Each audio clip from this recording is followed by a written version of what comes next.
Hello, travelers. Professor GreyTail here. I know that you have already learned much about our magical world, where good and evil intertwine their wands in an eternal dance. But I am certain I can still surprise you.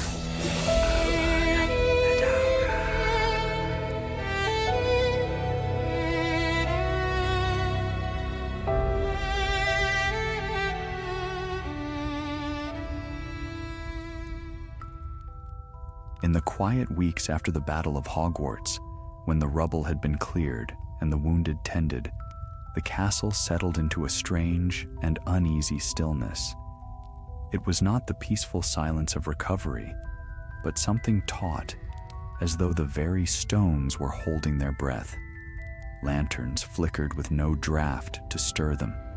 Portraits whispered anxiously among themselves, and more than once a staircase halted midway through its shift, as though it had forgotten what it meant to move at all. Most students had not yet returned, but a small group remained. Those whose families believed the school to be safer than the world outside, and those who refused to let fear claim the place they still called home. Among them was Alara Branwen, a newly appointed 7th year whose dark hair always seemed windswept, even indoors, and whose eyes carried a spark sharper than most. She walked with purpose, even when she did not know the destination, and that was why Professor McGonagall trusted her with tasks that others might mishandle. Alara had been helping Repair Charms professors mend the shattered hallway near the Great Hall when she first sensed something amiss. A strange tremor ran through the floor, a faint shiver that seemed to tug at the edges of her magic. She paused, wand raised, and glanced up at the half-restored archway above her. For a moment, the runes etched into the stone flickered, their golden glow stuttering like a candle in a storm. "Did you feel that?" she asked the witch beside her. But the witch only shook her head, too focused on her work to notice. The tremor faded quickly, but Alara could not shake the feeling that Hogwarts itself had winced. Later that evening, as twilight spilled across the castle grounds, she went to the astronomy tower to clear her thoughts. She often sought height when her mind felt crowded. Here, beneath the open sky, her worries seemed easier to examine. As she stepped onto the platform, she found 2 of her closest friends already waiting there. Bram O'Callahan, tall and freckled, hunched over a scroll with a woeful expression, while little Mira Flint sat cross-legged beside him, idly sending sparks from her wand into the air. "Alara," Mira said, brightening, "we were just debating whether Bram's star chart is upside down." "It is not upside down," Bram groaned, flattening the parchment with both hands. "At least, not anymore." Alara managed to smile, though her thoughts remained tangled. She joined them at the railing, gazing out over the darkening grounds. The forbidden forest loomed as it always had, yet even that familiar shadow felt heavier. Something is wrong with the magic here, she thought. As the last light faded, a soft hum drifted across the air, one she had heard only once before. A note so pure, so bright, it seemed to ring through the soul rather than the ears. Alara straightened instantly, breath catching. "That sound," she whispered. "Did you hear?" But before her friends could answer, the hum faltered. It wavered, like a melody losing its strength, then cut off altogether. For a heartbeat, the world held its silence. Then the lanterns lining the tower's parapet went dark, snuffed out with a rush of cold air. Mira gasped. Bram nearly dropped his scroll. Alara felt her magic recoil, shrinking as though a great weight pressed upon it. She clutched the railing to steady herself. "What was that?" Mira whispered. Alara's voice trembled despite her effort to control it. That was Phoenix's song, or it should have been. Bram frowned. But there are no phoenixes at Hogwarts anymore. No phoenix. No guardian spirit to renew the ancient protections woven into the castle long before the founders carved their names into legend. The thought haunted Alara long after they left the tower. She did not sleep that night. Instead, she drifted through the dim corridors, wand lit only softly, listening to the strange quiet of the castle. Once, she paused by a window overlooking the courtyard where statues had been restored only days before. Now, cracks snaked across their pedestals, spreading even as she watched. At last, she made her way to the headmistress's office.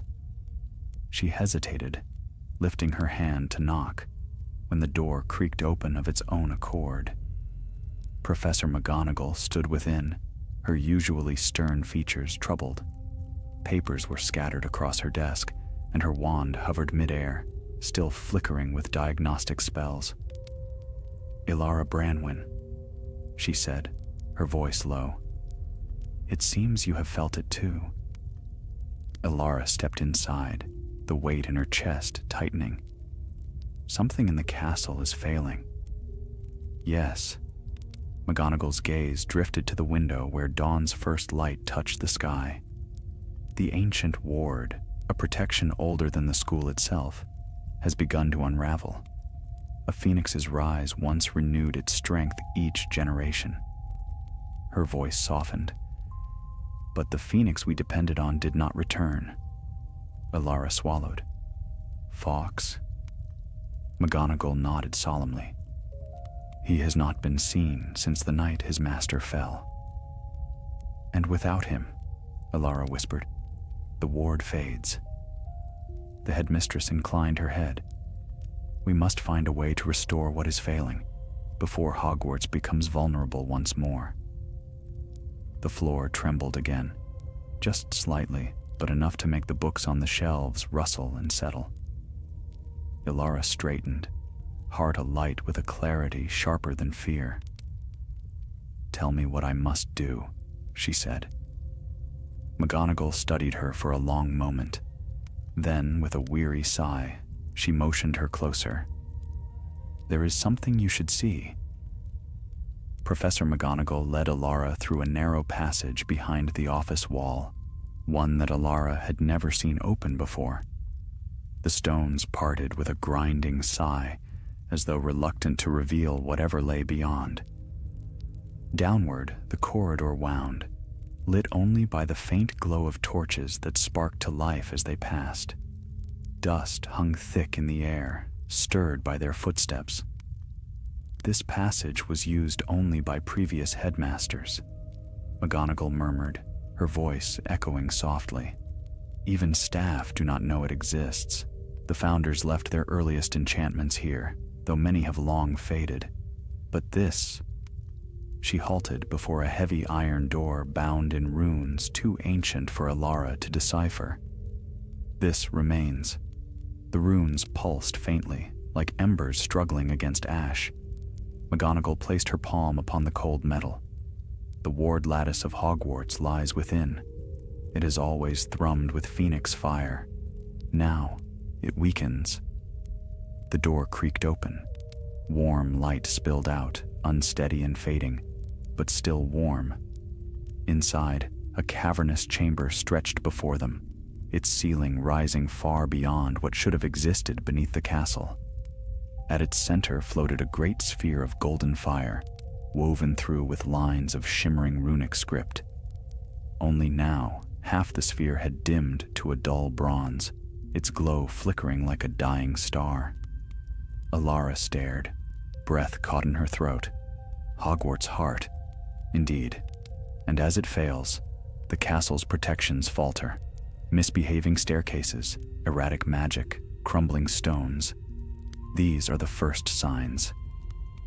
McGonagall stepped forward, pointing to a darkening seam along the sphere's lower arc. "If the lattice collapses fully, Hogwarts will not survive."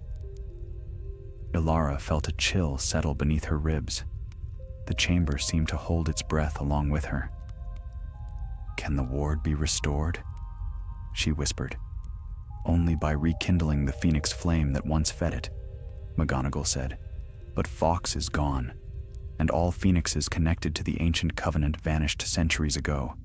Only one hope remains. She turned to meet Alara's gaze. A record, hidden deep within the castle, suggests the founders prepared for such a time, a final safeguard. But its location has been lost. Alara's pulse quickened. You want me to find it? McGonagall's shoulders softened with rare vulnerability. The castle reacts to you, Alara. Magic trembles when you are near these disturbances. You sense what others cannot. Hogwarts may have chosen you in its own way. Alara bowed her head, fighting the weight of the moment. Then I will not fail it. But before the headmistress could speak again, the chamber shuddered. Sparks burst from the darkening sphere, scattering across the room like dying stars. The runes around the door flared once, then hissed out. McGonagall grasped Alara's arm. Go! Find Bram and Mira. I cannot leave this place yet. The lattice is too unstable. But you must begin. Alara obeyed, racing back through the torchlit corridor until she emerged at the stone gargoyle. Heart pounding, she set off toward Gryffindor Tower. Bram and Mira were already awake when she burst into the common room. Both pale, both shaken. Alara, Bram said, stumbling to his feet. Did the whole castle just shake? Yes. Mira hugged herself. The walls groaned like they were alive. Alara wasted no time. She told them everything. McGonagall's fears, the failing ward, the hidden safeguard. Her friends listened in solemn silence. So Hogwarts is dying, Mira whispered. Unless we find the safeguard, Alara said. We start today. Bram frowned thoughtfully. If the founders hid something that important, they'd put clues where only worthy students could find them. In the library? Mira guessed. Or, Bram added, in the one place no student claims to understand completely. Alara felt the answer arrive like a whisper. The Room of Requirement. They made their way through the castle, past drifting clouds of dust shaken loose by the earlier tremor. When they reached the 7th floor, Alara paced before the familiar blank wall, focusing every thought on what they sought. We need the Founders' safeguard. We need what will restore Hogwarts. We need what the Phoenix once awakened. Once, twice, thrice. The door formed. Alara touched the handle, but before she pushed it open, Bram murmured, If anything tries to eat us, I blame you.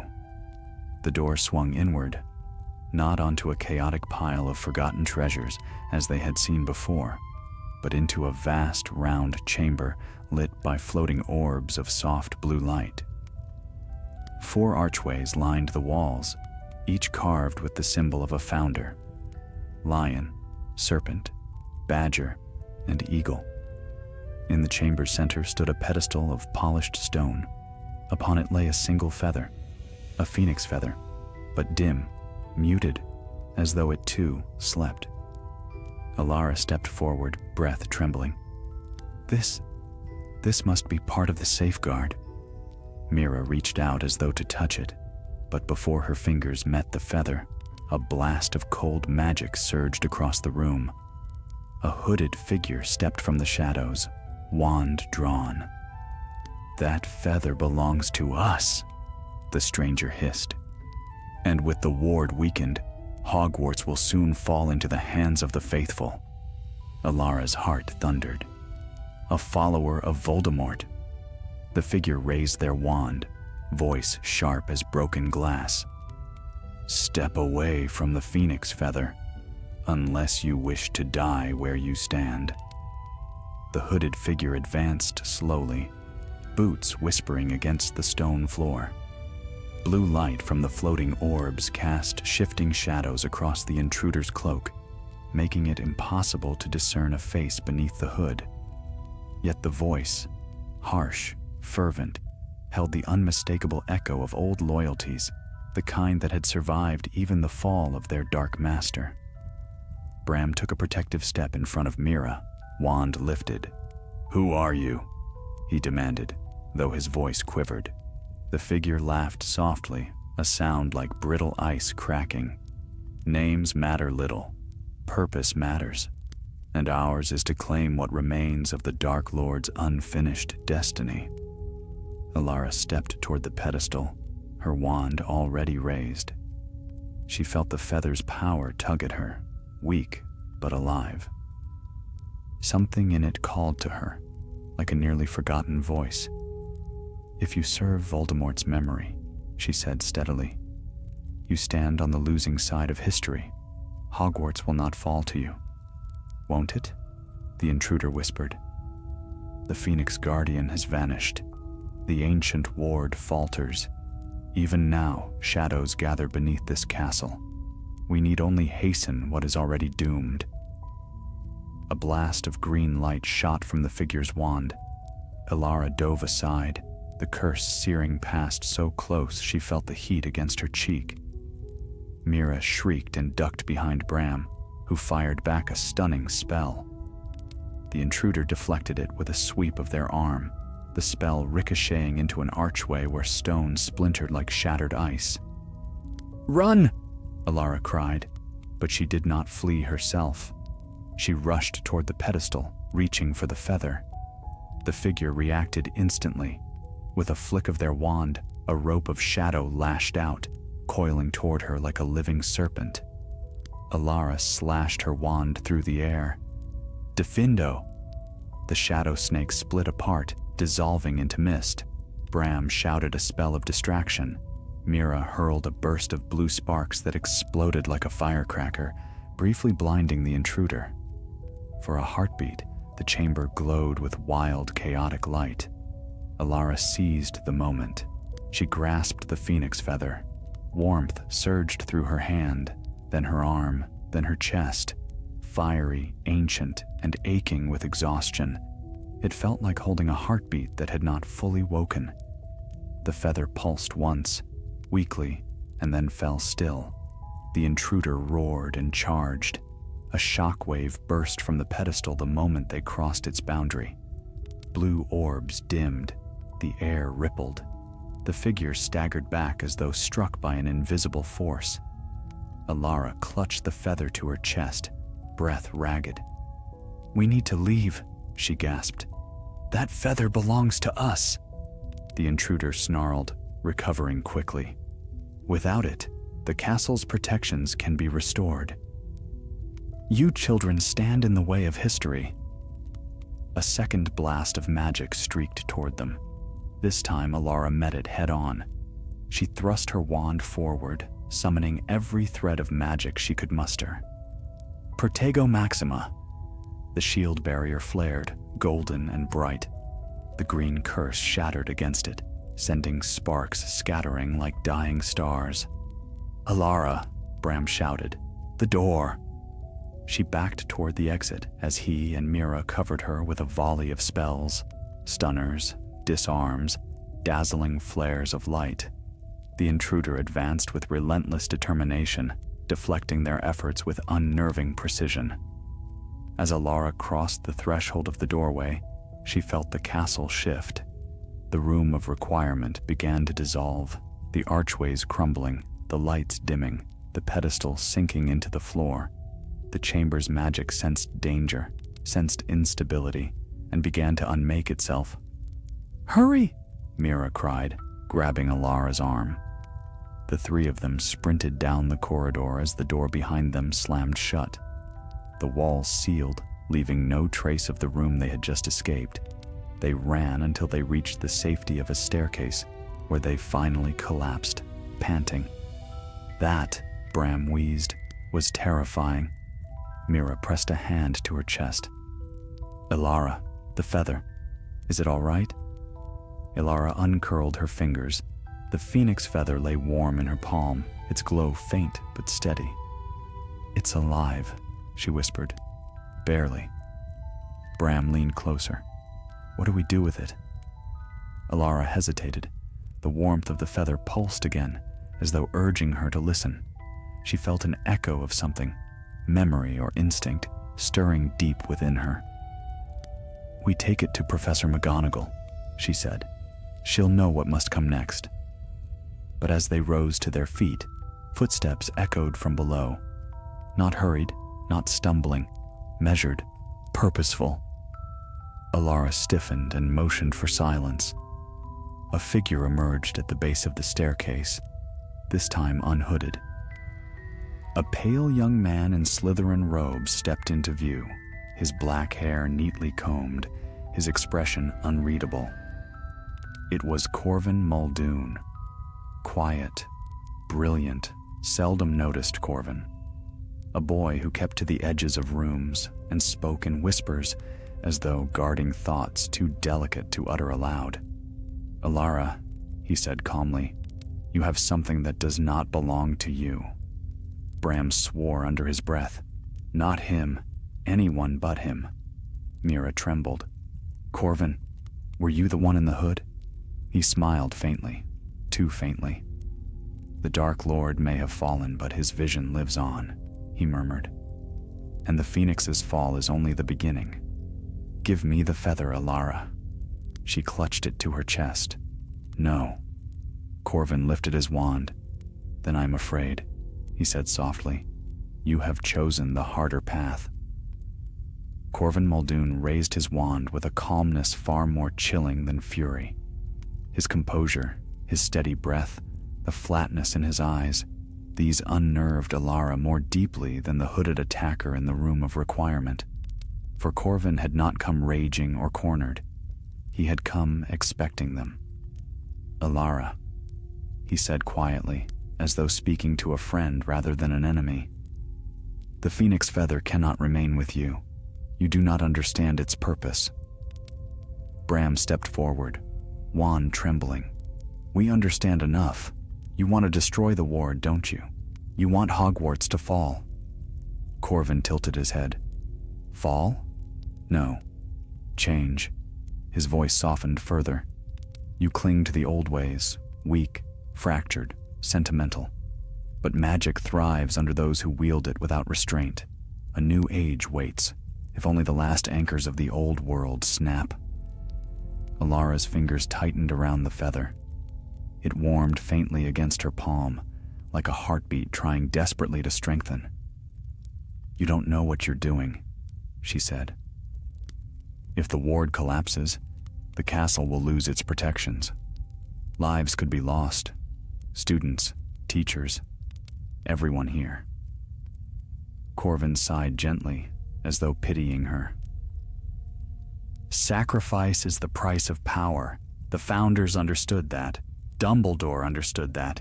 Even Voldemort did in his own way. Why must you resist the truth?" A cold spark lit in his eyes. "Give me the feather." He flicked his wand. "Expelliarmus!" Alara deflected the spell by instinct alone. Sparks burst between them like a clash of metal. Bram and Mira hurled themselves aside as the staircase rattled under the force of the spells. Corvin moved with startling precision. Every spell swift, controlled, cast without flourish. Bram fired a jolt of blue lightning. Corvin spun aside, countered, and struck Bram with a force charm that knocked him into the banister. "Alara!" Mira cried. Alara darted forward, sending a streak of crimson light at Corvin, forcing him to leap back. But Corvin was fast, too fast. With a subtle twist of his wrist, he sent a wave of pressure that swept Mira off her feet. Alara barely managed to shield her before the force struck. "You fight well," Corvin said, climbing the staircase with measured steps. "But you fight with fear. Fear makes your wand heavy. Fear blinds reason." He raised his wand once more. "Give me the feather, and I may spare." A sudden tremor shook the entire staircase. A deep moan echoed through the castle walls, as though Hogwarts itself were waking from a nightmare. Dust poured from the ceiling. The torches lining the corridor flickered wildly. Corvin froze mid-step. Elara felt the phoenix feather burn in her hand, flaring brighter than before. The ward lattice, failing again. But something else, something beneath them, stirred. The stones trembled in a slow, dreadful rhythm, like the heartbeat of a slumbering beast. Corvin's expression twisted, not with fear, but with triumph. "It begins," he whispered. Elara seized Bram's arm. "We need to move. Now!" Mira scrambled to her feet, pulling Bram with her. They sprinted up the staircase as cracks split the walls, snaking upward like dark lightning. A portrait crashed to the floor. The torches died all at once. Only the phoenix feather glowed, casting pale gold across their faces. Behind them, Corvin walked through the shaking corridor with eerie calm. "There is no escape," he called softly. "The castle itself answers to the feather. You cannot outrun its call." Elara ignored him. She pushed forward until they reached a turn in the hallway, but just as they rounded the corner, a stone beam collapsed ahead, blocking the path. "Back!" Bram shouted. They turned only to see Corvin approaching through the dust and drifting rubble. He lifted his wand. Elara did the only thing she could. She grabbed Mira and Bram and slammed her palm, with the feather clenched tight, against the wall beside them. "Please," she whispered to the castle, "help us." The stone rippled like water. In the next heartbeat, the wall swallowed them whole. They stumbled into darkness. The wall sealed shut behind them with a muffled thud, leaving Corvin alone in the corridor. Mira gasped. "Where are we?" Elara lifted the glowing feather, illuminating a narrow passageway lined with ancient bricks. The air was still, untouched by the battle raging within the castle proper. "I don't know," Elara murmured, "but I think Hogwarts hid us." Bram groaned softly. "That is both comforting and terrifying." They moved cautiously along the passage until it widened into a small chamber.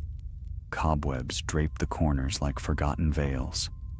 A stone bench stood against the far wall, and above it hung a faded tapestry depicting a phoenix surrounded by runes. Elara drew closer. The tapestry's threads shimmered faintly in the feather's glow.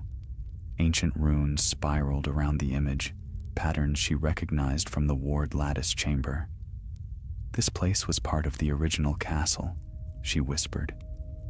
"Older than the founders' classrooms, maybe even older than the founders." Mira traced a trembling finger along the tapestry's border. "Do you think this is the safeguard McGonagall mentioned?" "Part of it," Elara said, "but the phoenix feather alone won't restore the ward. There must be something more." Bram sank onto the stone bench, rubbing his shoulder. "And Corvin knows exactly what we're trying to do." Elara swallowed hard. "Then we must stay ahead of him." The feather flickered again, brighter this time, almost urgent. "Elara," Mira breathed, "I think it's guiding you." A pulse of heat traveled from the feather into Elara's arm. She turned toward a narrow archway on the far side of the chamber, one she had not noticed before. It was nearly swallowed by shadow, its entrance half collapsed, but still passable. "I think we're meant to go through there," she said quietly. "But Corvin will track us," Bram warned. Elara nodded. "Yes, and others may come as well, but the path forward lies there." They stepped toward the archway, guided by the feather's dim golden glow. Behind them, the tapestry rustled, though no wind touched it, as though something woven within its threads stirred, watching, waiting. As they crossed into the darkened passage, Elara felt the weight of destiny pressing close, heavy as the stone above them. And somewhere deep within the castle, far beneath their feet, a second heartbeat awakened. The narrow passage descended steeply, the air growing cooler with every step. Their footfalls echoed in the tight corridor, carrying back to them as if unseen listeners stirred in the dark. Ilara held the phoenix feather aloft, its soft gold light painting trembling shadows across the stone. Bram and Mira followed close behind, both silent now, for even a whisper felt intrusive in that ancient hall. The path curved sharply. Walls slanted, as though shaped by magic before the castle had settled into its familiar form. At last, the passage widened into a circular chamber, whose ceiling vanished into darkness. 4 broken columns ringed the room, each etched with symbols worn nearly smooth by age. Ilara stepped forward. This place, it feels different, older. Mira shivered. Like the castle's bones.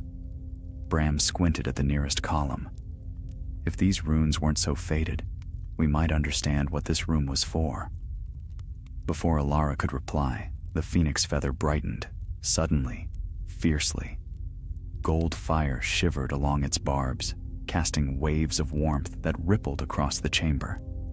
Then the flames rose higher, swirling upward like a miniature storm. "Ilara!" Mira cried, but Ilara could only stare, entranced. The feather lifted from her grasp, floating into the air as though weightless. The fire spiraled tighter, spinning faster, until from its heart burst a ringing note, pure, fragile, almost mournful. Not song, a call. The flames collapsed with a sudden rush, and the feather dropped gently back into her palm. Its light dimmed once more. "What was that?" Bram whispered. Ilara swallowed. "A signal, I think. A flare meant to awaken something, or someone." Before they could ponder further, a grinding sound echoed through the chamber. The floor trembled. Dust drifted from the unseen ceiling. A slab of stone slid aside on the far wall, revealing another passage. Mira clutched Bram's sleeve. "It's opening for us." Ilara nodded. "We must follow." They stepped through the threshold. The new corridor differed sharply from the twisting passages above. Its stones were smooth, its walls symmetrical, as though crafted by a deliberate hand rather than layered by centuries of shifting enchantment. At its end stood a small wooden door, ancient yet untouched by rot. A single rune glowed faintly on its surface, a crest shaped like a rising flame. Ilara reached toward it, but the moment her fingers brushed the wood, a deep voice filled the corridor. Not spoken aloud, but echoing through the air like a memory. "Only the bearer of the phoenix may pass." Bram tensed. Did you hear that?" Ilara placed the feather against the rune.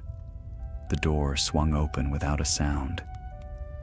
Beyond lay a chamber unlike any they had yet seen, round, vaulted, and lit by glowing pools of molten gold that cast dancing light across the stone.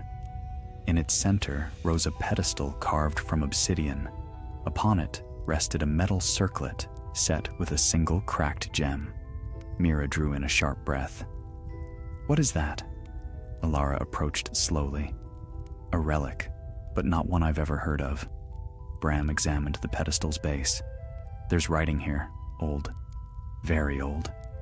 He brushed away dust and read aloud. "He who carries the ash of the fallen flame may restore the covenant of the first fire." Mira frowned. "Ash? But the feather isn't ash?" Ilara lifted it. Though its glow was faint now, it pulsed at the sight of the circlet.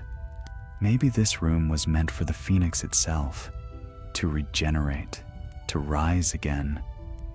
"But the phoenix never came," Bram said softly. "And so," Ilara whispered, "the chamber has slept, waiting for someone to carry even a fragment of its fire." The floor quaked abruptly. A deep rumble shook the walls. One of the glowing pools sputtered violently, its golden light flaring white. Mira gasped. "What's happening?" Bram steadied himself against the wall. The ward lattice must be failing again. It's reaching even this deep. Alara turned to the circlet. Then we have no time to hesitate. She placed the feather beside the cracked gem. For a moment, nothing happened. Then the chamber filled with light. The gem flared, golden fire spilling through its fractures, weaving around the feather in brilliant ribbons. The circlet trembled. The fire wrapped the feather completely, spinning until its form blurred into pure light. Alara staggered back. The fire grew brighter, too bright to look upon, until, with a sudden rush, it vanished. The chamber fell silent. The circlet lay dark and lifeless, and the phoenix feather was gone. No, Alara whispered. It was supposed to strengthen the relic, not vanish. Mira touched her arm. Perhaps that was strengthening it. But Alara shook her head. She felt nothing from the circlet now. No warmth, no pulse. The safeguard had failed. Or worse, they had triggered something prematurely. Before despair could take hold, the chamber door slammed open. Corvin stepped inside. This time he did not hide behind a hood or shadows. His wand was drawn, his eyes blazing with cold triumph. I followed the tremors, he said softly. I knew you would find the hidden chamber. The Founder's relic was meant to awaken under the hand of a phoenix. Yet you brought only a dying feather, and now the last spark is extinguished. Ilara raised her wand. You don't know that. Corvin advanced. I know enough. The relic is useless now. The ward will fall, and the new order will rise from its ashes. Bram and Mira positioned themselves at Alara's sides. Corvin lifted his wand higher. Step away from the pedestal. A sudden crack split the air. The floor beneath the circlet glowed red, then burst apart. Stone flew. The relic vanished into the fissure as molten gold surged upward like a fountain. The chamber shook violently. Out! Alara shouted. They ran as the room collapsed behind them, pillars cracking, pools overflowing with molten light. Corvin shielded himself from falling debris but pressed forward, relentless. Ilara! Mira cried.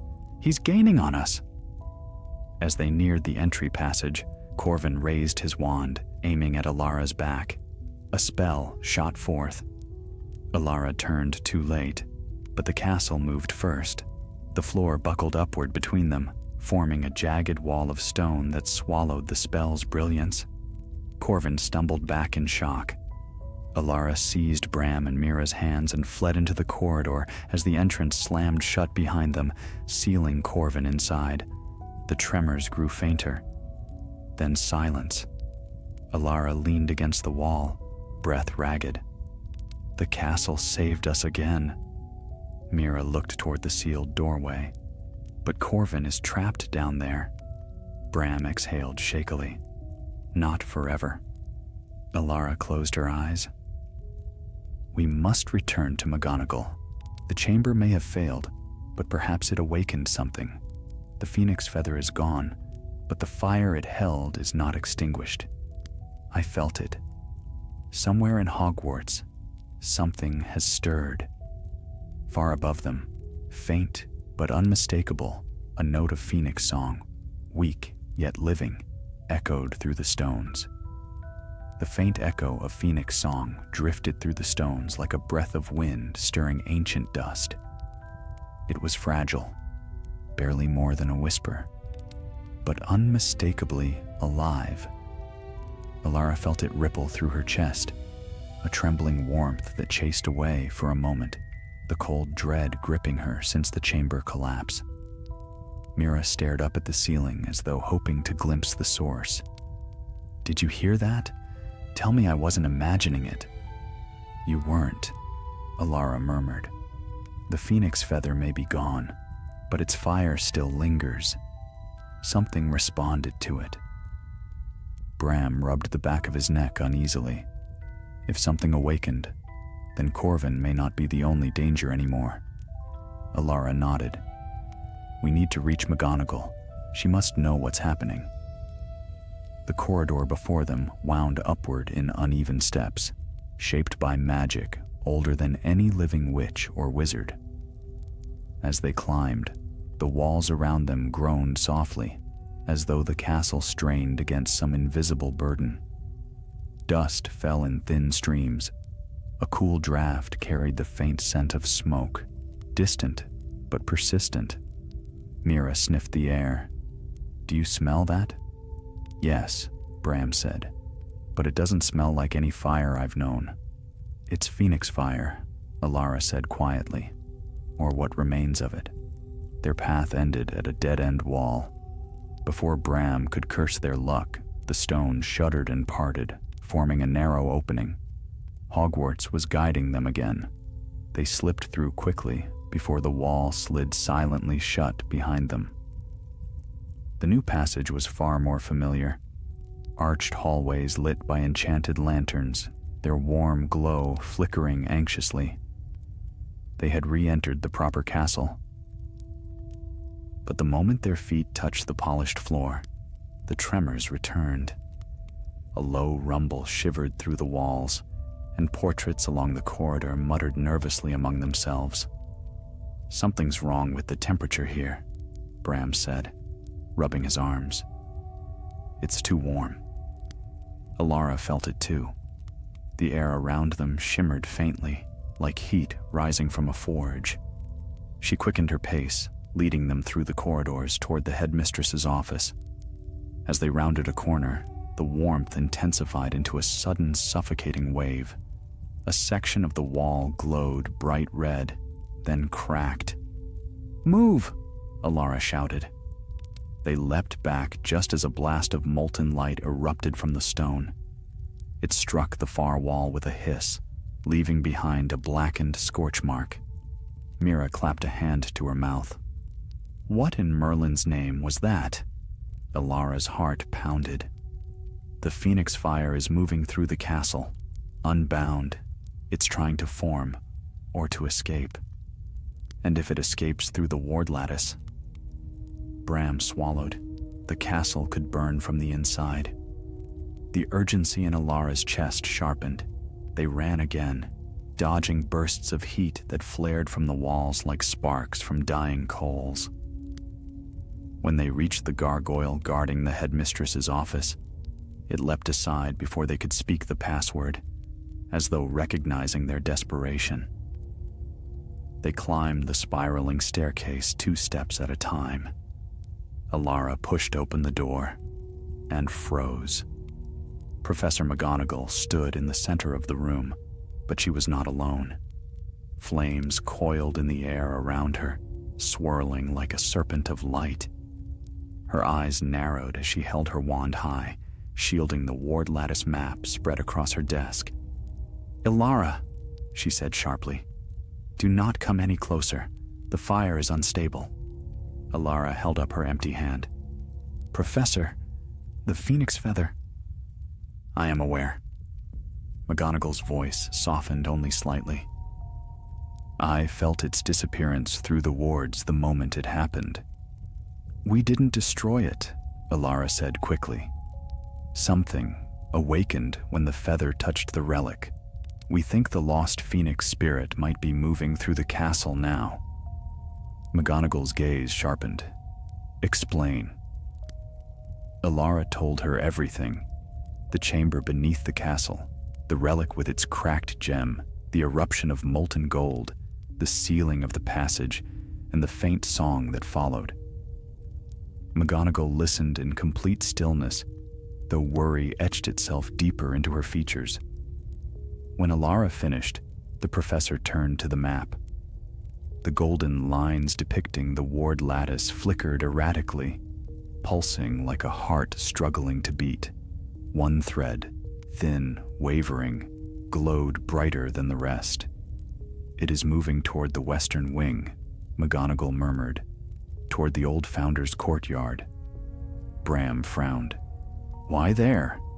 Mira answered in a trembling voice. "That's where the first phoenix appeared when Hogwarts was founded. It's where the ancient covenant began. McGonagall nodded. Precisely.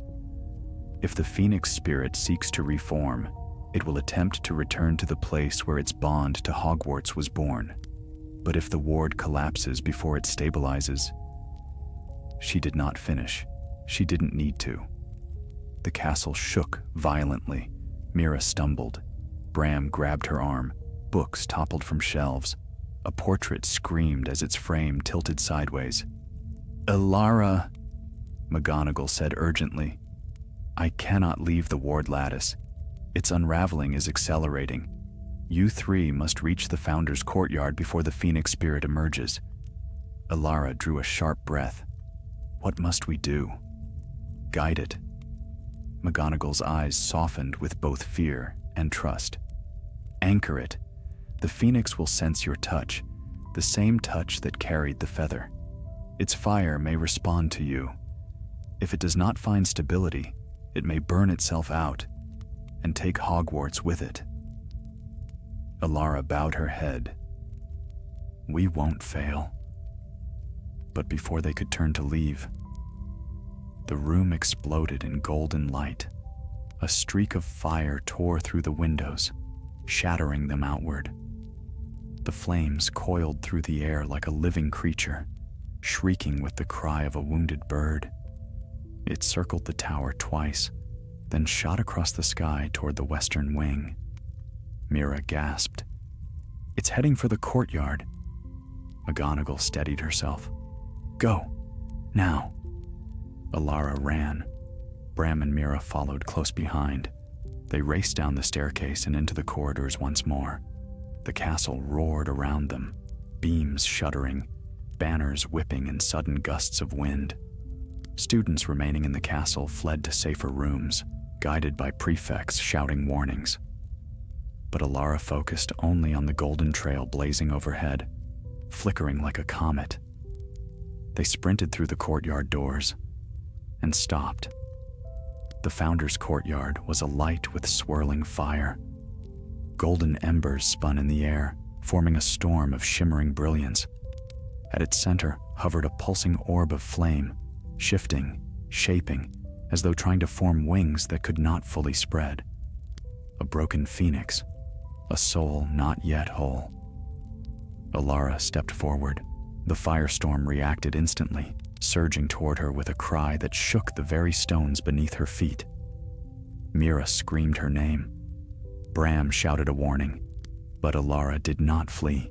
She lifted her hand, not in command but in offering. The flames wrapped around her. Warmth flooded her body, fierce and ancient. The fire sought something within her, recognition, memory, the lingering echo of the phoenix feather she had carried. It pulsed once, twice, pressing closer, as if searching for stability, for form, for life. "Elara!" Bram shouted. "What's happening?"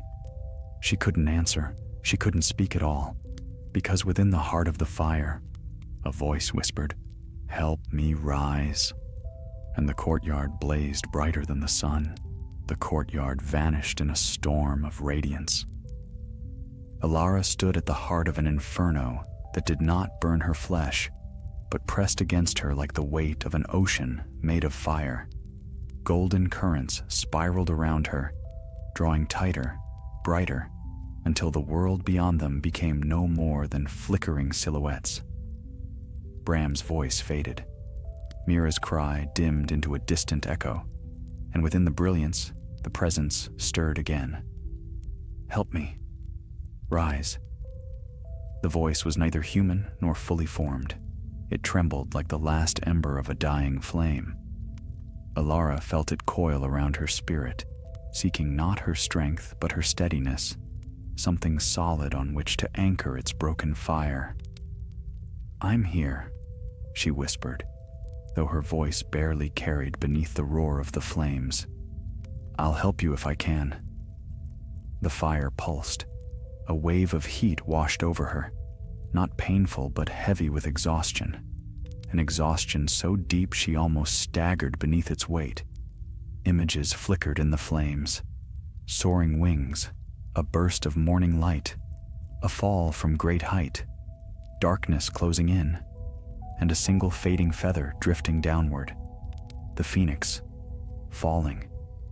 Its spark had not vanished with Fawkes's departure, nor scattered into nothingness.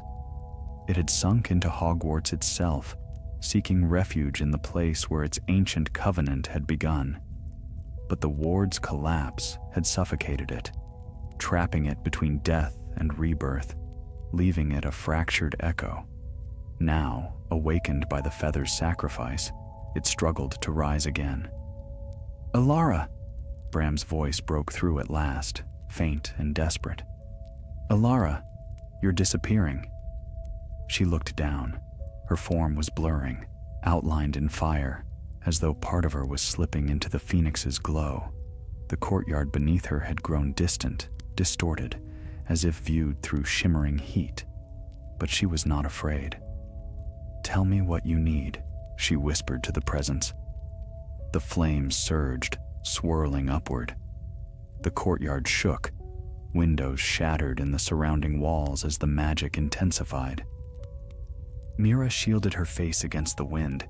Bram held his wand ready, though fear trembled through his stance.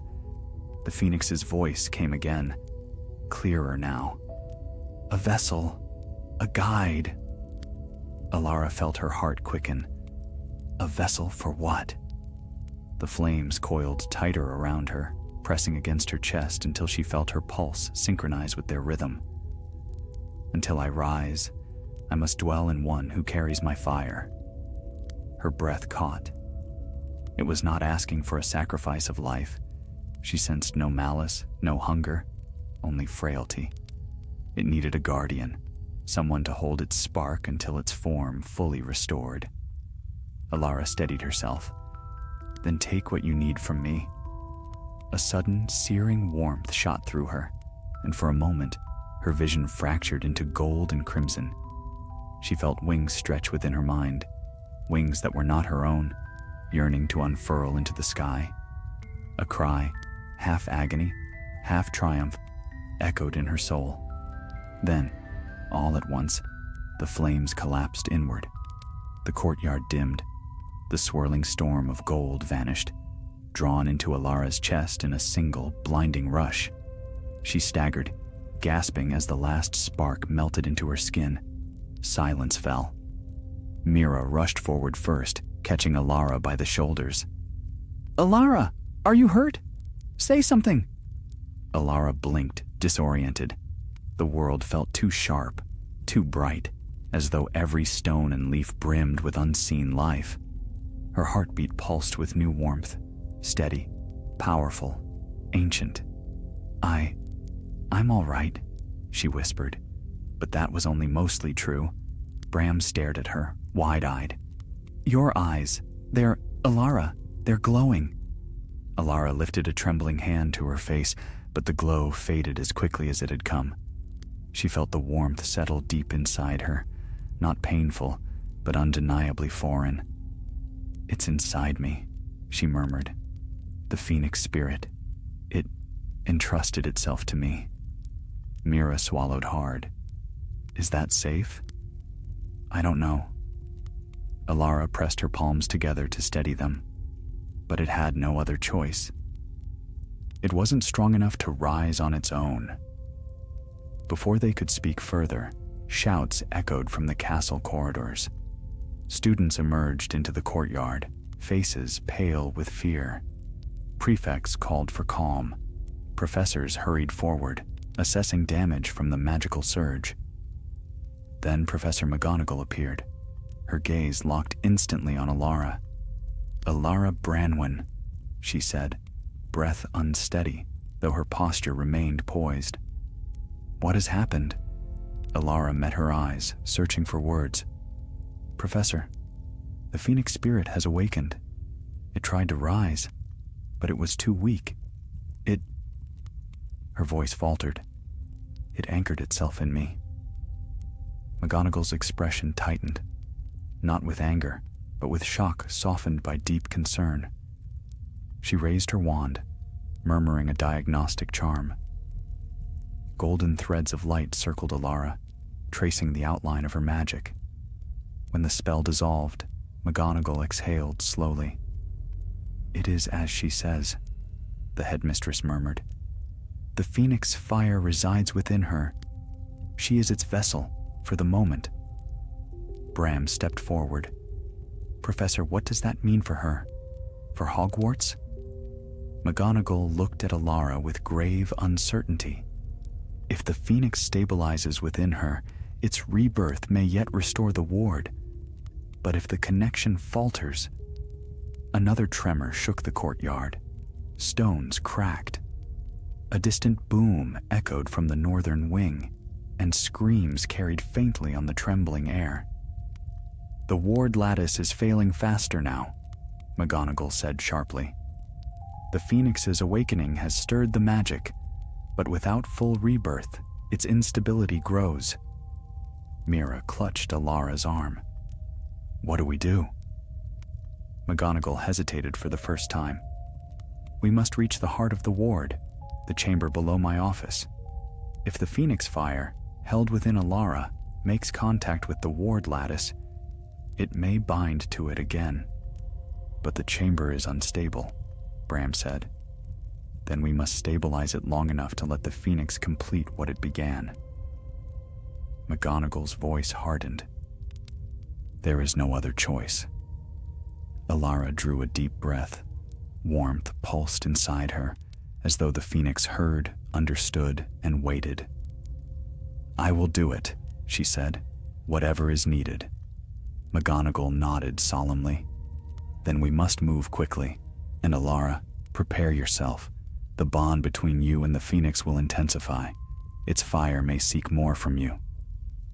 Alara felt the whisper of wings inside her mind. "Help me rise." She clenched her jaw. "Let's go," she said.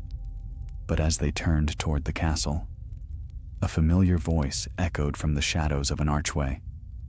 "You won't be going anywhere without me." Corvin Muldoon stepped into the courtyard, covered in dust, streaked with ash, and smiling with cold, merciless purpose. His wand gleamed in his hand. "And this time," he said softly, "I won't be letting the phoenix escape again." Corvin Muldoon emerged from the archway like a shadow breaking loose from stone, his robes torn, his cheeks streaked with soot, but his posture steady, unnervingly so.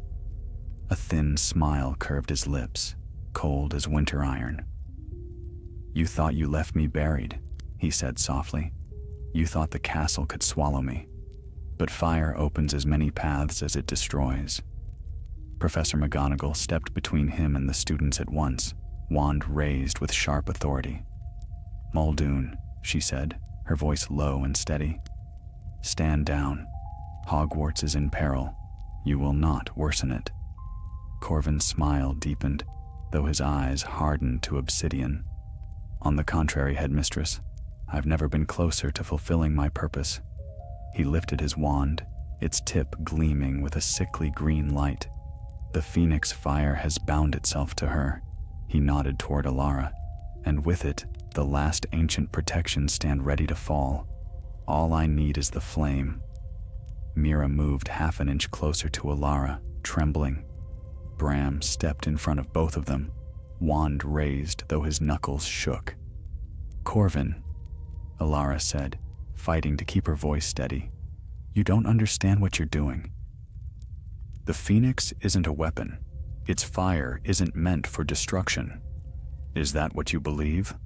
Corvin asked softly. "Then you know far less than you imagine." His gaze darkened. "Power unused is power wasted. The founders built Hogwarts with sacrifice. Why should its evolution be any gentler?" The courtyard rumbled suddenly, stones groaning beneath their feet. The phoenix inside Alara flared in response. She felt it pulse through her ribs, a fierce and frightened heartbeat. Heat shimmered from her skin like breath from a forge. Corvin's eyes widened greedily. "Look at her. She is already fracturing beneath the strain. The phoenix seeks rebirth. It cannot remain dormant. Let me take the fire, Alara. Release it to someone who knows how to wield it. I will never give it to you, she said. Then I will carve it from you. He raised his wand, and the courtyard erupted into chaos. McGonagall's defensive spell streaked outward, meeting Corvin's curse mid-air. The collision burst into a shock wave of light that sent students scrambling behind pillars.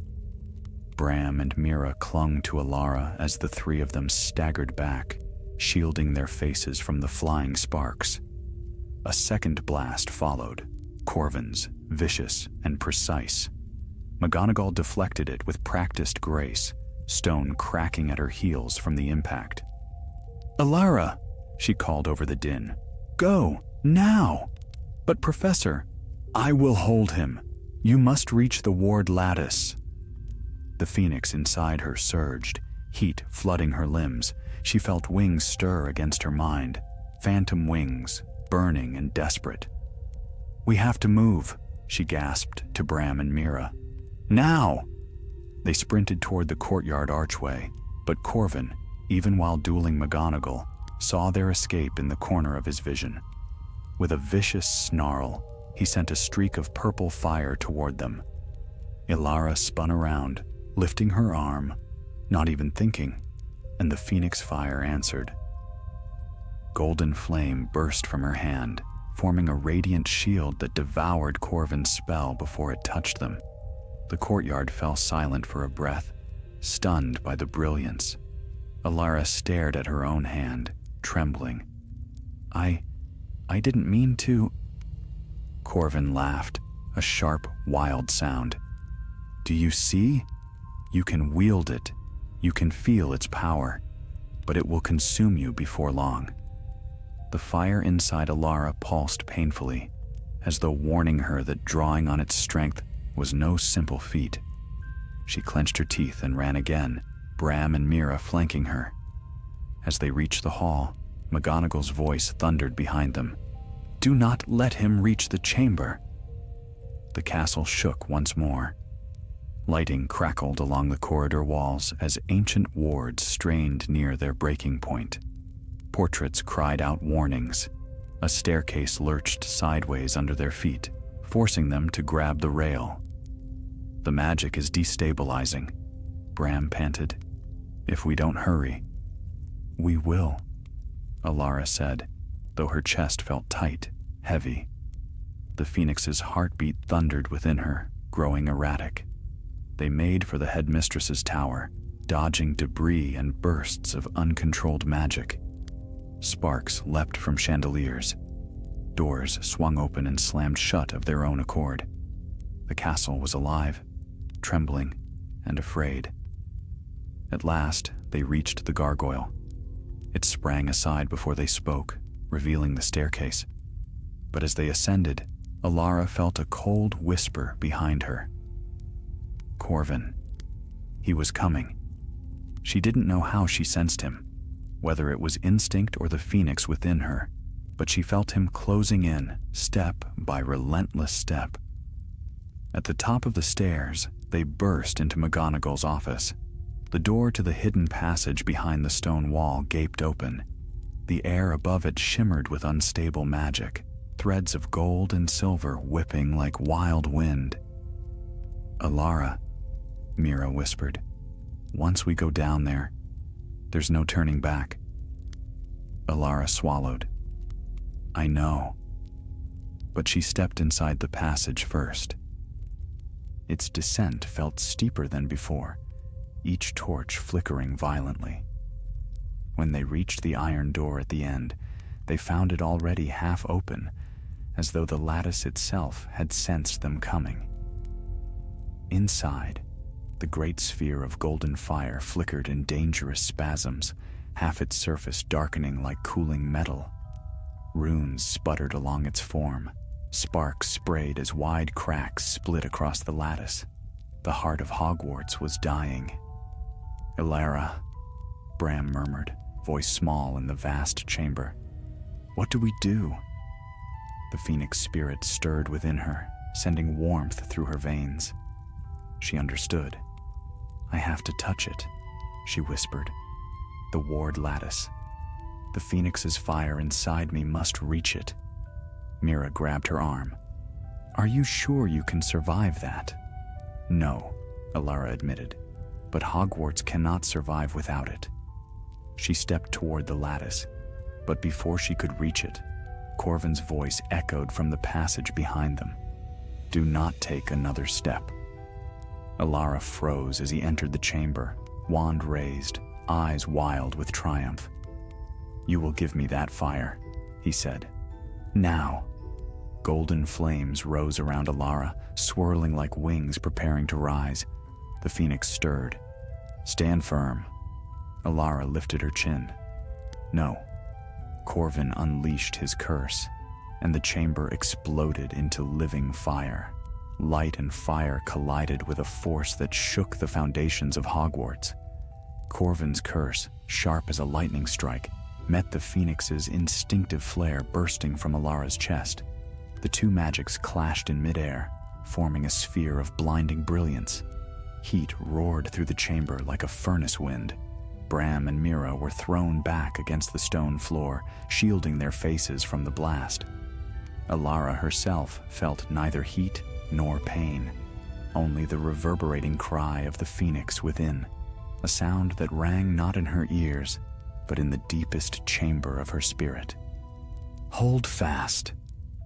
Corvin staggered, taken aback by the magnitude of the backlash. His curse had hit something far greater than flesh.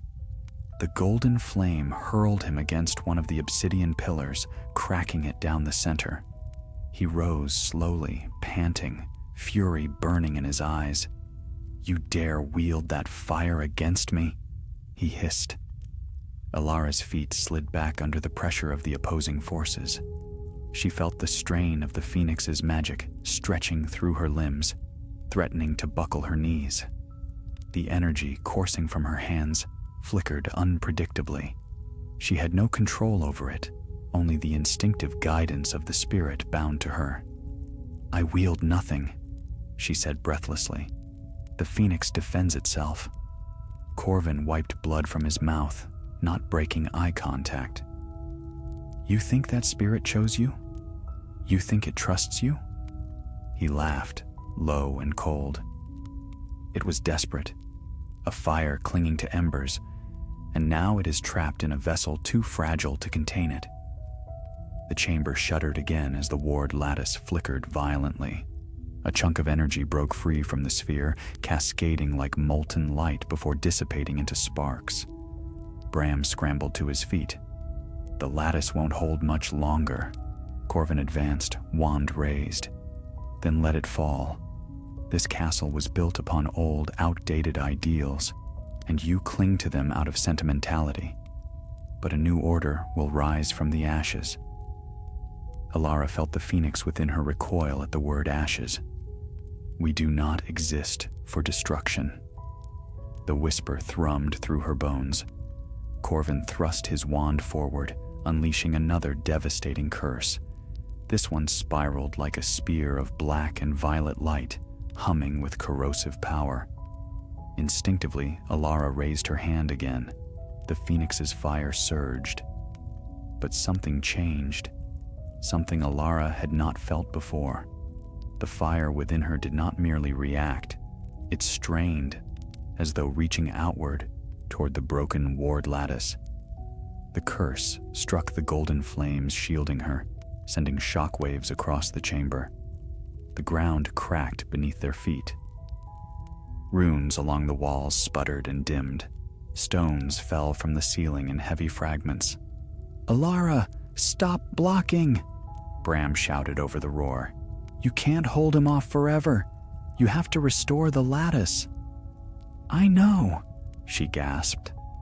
But Corvin would not allow her near it.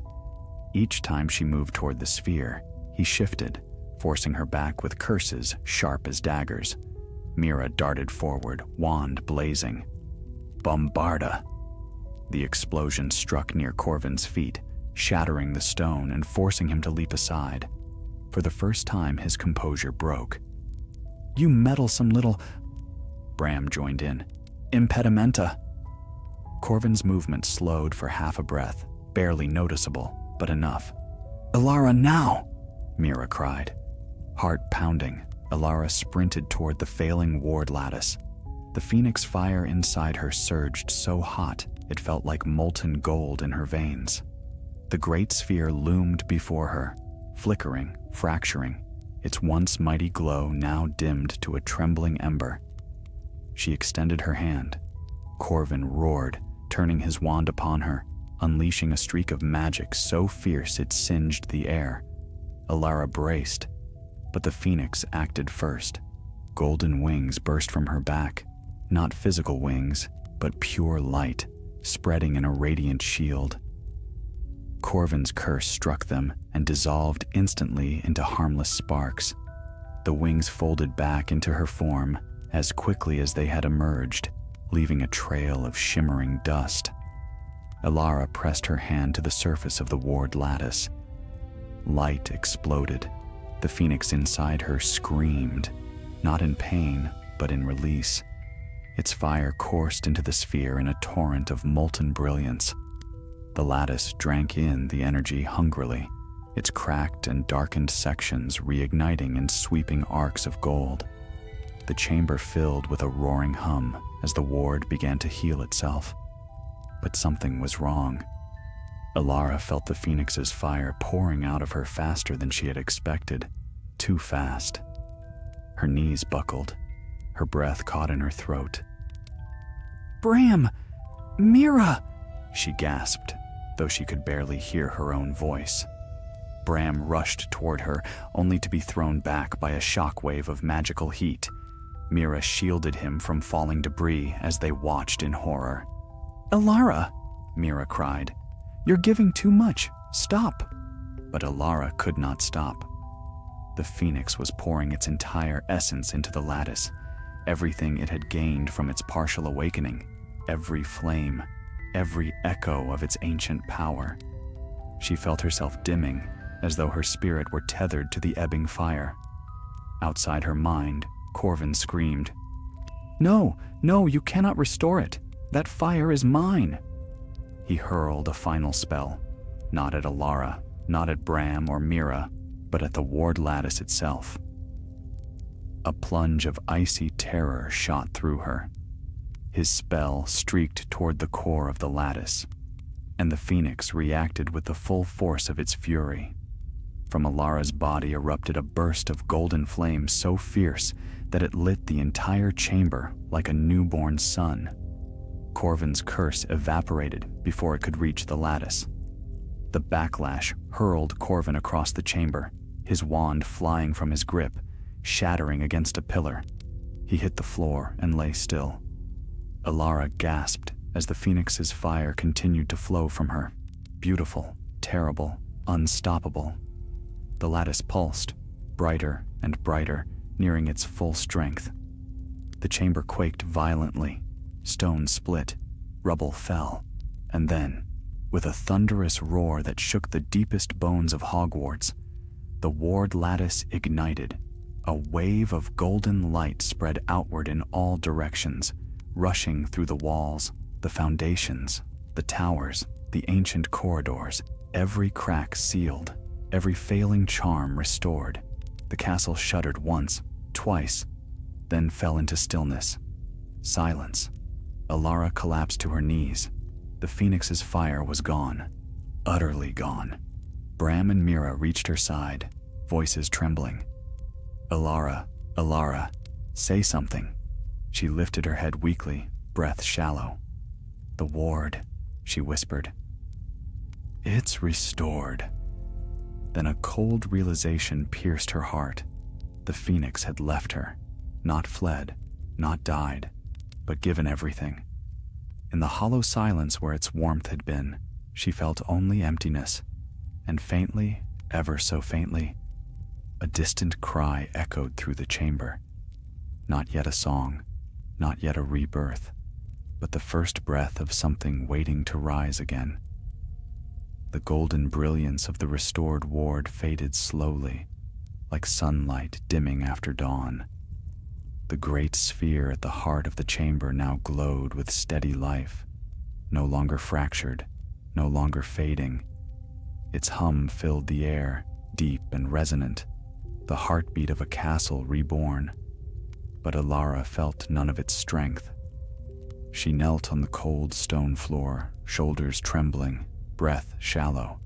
Her chest felt hollow, as though something vital had been poured out of her, leaving behind only an echo of warmth. Bram's hand pressed urgently against her back, and Mira knelt before her, pale with fear. "Alara, please speak to us," Mira whispered. Alara tried, but her voice barely formed. "I'm all right," she murmured, though she knew the words were only half true. What she felt was not pain, not fear, but absence. The phoenix's fire, which had filled her soul with brilliant, ancient warmth, was suddenly gone, drawn into the ward lattice to restore the magic of Hogwarts. The silence in her spirit felt vast, like the stillness after a storm or the quiet of a forest that once held birdsong. Yet beneath that silence lingered something faint, a whisper, a breath, a promise. Bram gripped her arm gently. "Can you stand?" She nodded, though her limbs trembled. With their help, she rose unsteadily to her feet. The chamber around them shimmered with the renewed lattice's glow, casting their shadows in long arcs across the stone. Behind them, Corvin Muldoon groaned. Bram immediately stepped protectively in front of Alara and Mira. Corvin lay sprawled against a pillar, half buried beneath rubble, his robes torn and scorched. Blood streaked down his forehead, and his wand lay shattered several feet away. Yet his eyes, when they opened, still burned with feverish defiance. "You fools," he whispered hoarsely. "You bound the fire again, sealed the old protections, preserved the weakness of this place." Mira's voice shook with fury. "You nearly destroyed Hogwarts." Corvin laughed, a broken, rasping sound. "Hogwarts must break to be remade." Bram clenched his fist. "Enough. You've done enough harm." Professor McGonagall's voice cut through the chamber, sharp and clear. "Yes, he has." She appeared behind them, robes singed, wand drawn, her face a mixture of weariness and unyielding resolve. Several aurors followed her, summoned by the tremors and the surge of power that had rippled through the castle. McGonagall strode to Corvin, her gaze colder than winter steel. "Corvin Muldoon, you are hereby detained for acts of treasonous magic, endangerment of students, and attempted destruction of the school's protections." Corvin stared up at her, lips curling into a faint, delirious smile. "The phoenix will burn again. Headmistress, you cannot hold back a fire forever." McGonagall raised her wand. "Silencio." His voice died instantly. Two aurors stepped forward to lift him. As they carried him away, Corvin's dark gaze remained fixed upon Alara, hungry, hateful, and disturbingly certain. When he was gone, McGonagall came to the three students. Her stern composure softened as she knelt before Alara. "My dear girl, what you have done here tonight," her voice wavered for the first time. "You saved us all." Alara swallowed. "Professor, the phoenix, is it gone?" McGonagall studied her with a long, searching look before glancing toward the newly restored lattice. "No," she said softly. "Not gone." Alara felt a trembling breath escape her. "But the fire, it left me." "Because it had to," McGonagall said gently. "The phoenix spirit has always belonged to Hogwarts. It used you as a vessel to reach the ward, but it has not vanished." Alara lowered her gaze, struggling to control the ache in her chest. "I can't feel it anymore." McGonagall rested a hand on her shoulder. "The bond between you and the phoenix was forged in desperation, not in permanence, but such bonds do not shatter. They fade, reshape, and settle into quieter places. Mira leaned close. Alara, earlier you said you heard something, a cry.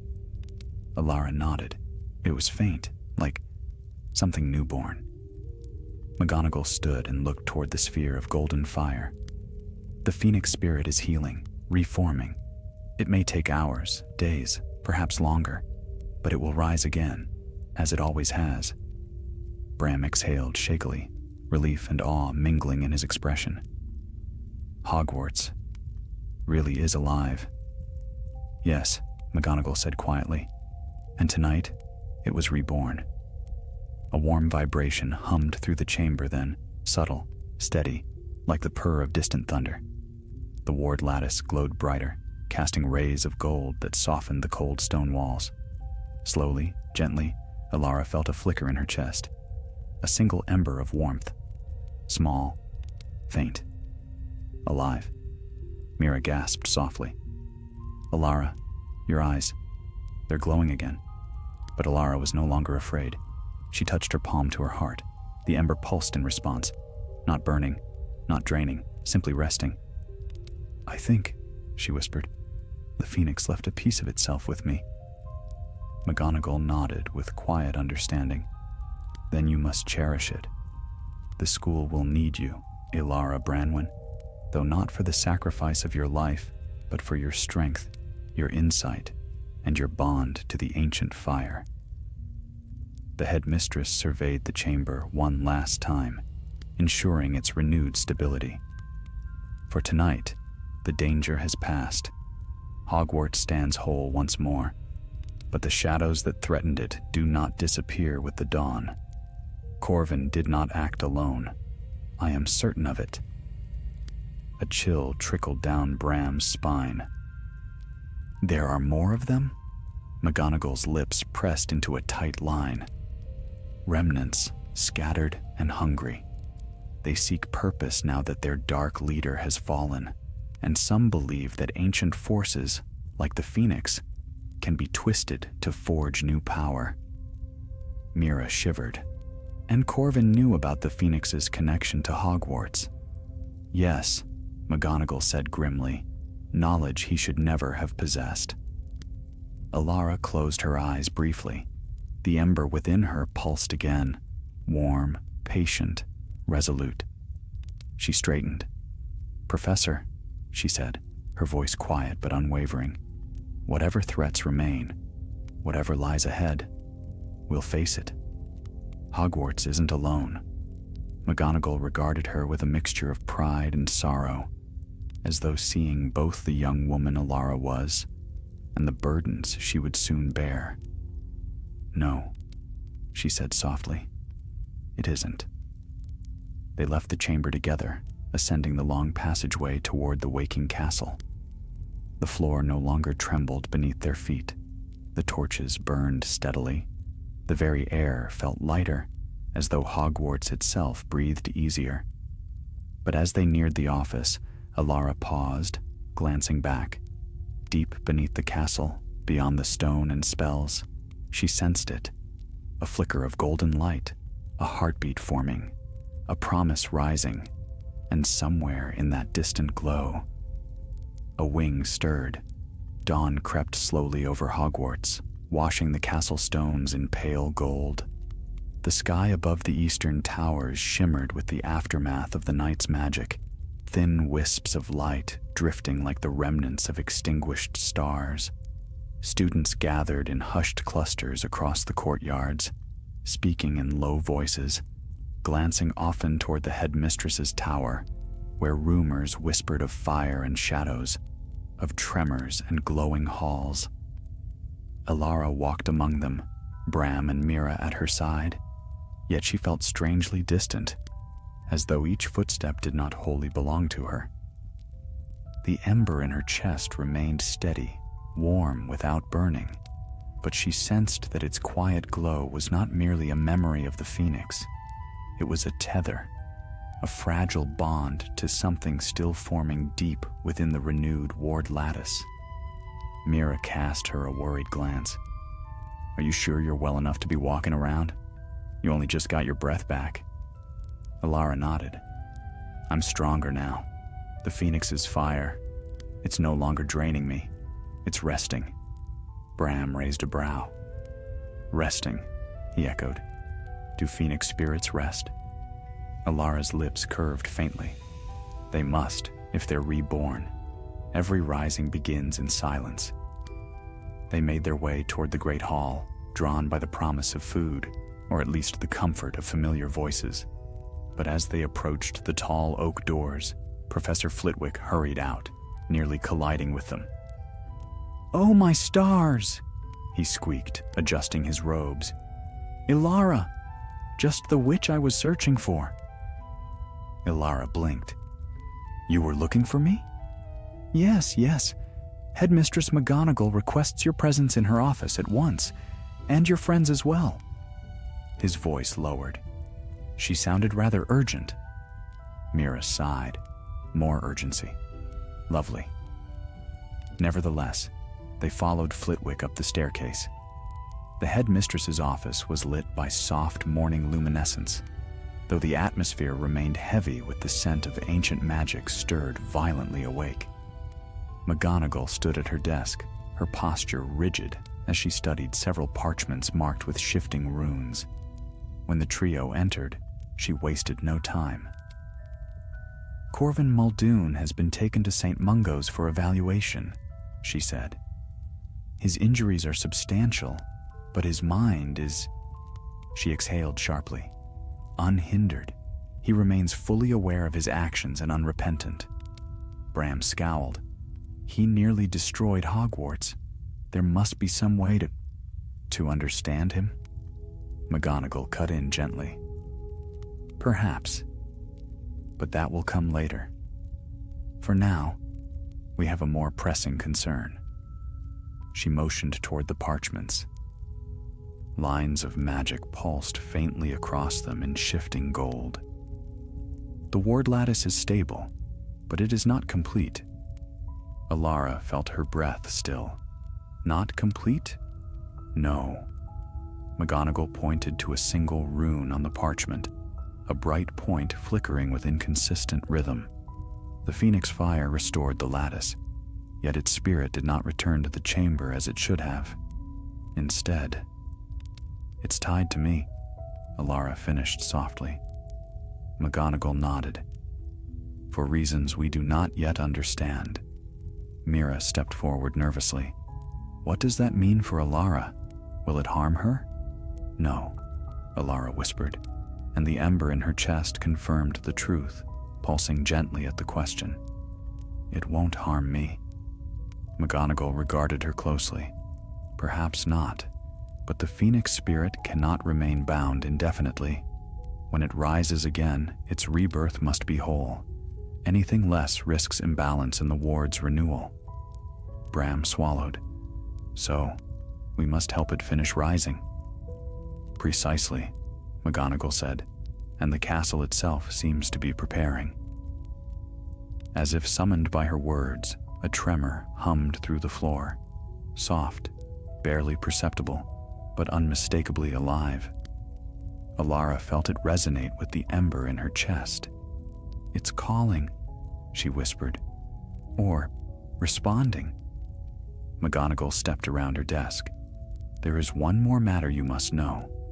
Last night, while the castle shook and the wards were open, a disturbance was sensed near the boundary wood at the edge of the grounds."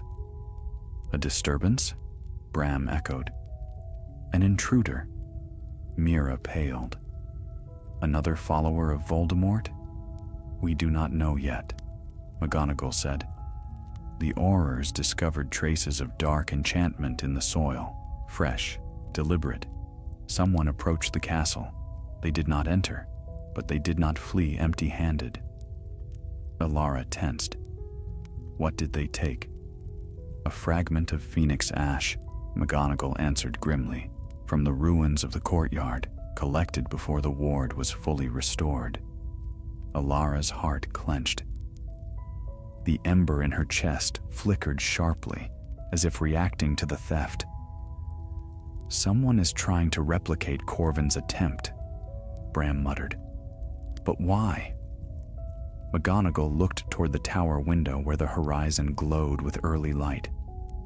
Because Phoenix fire is one of the last true wild magics left in the world, and there will always be those who seek to twist such things.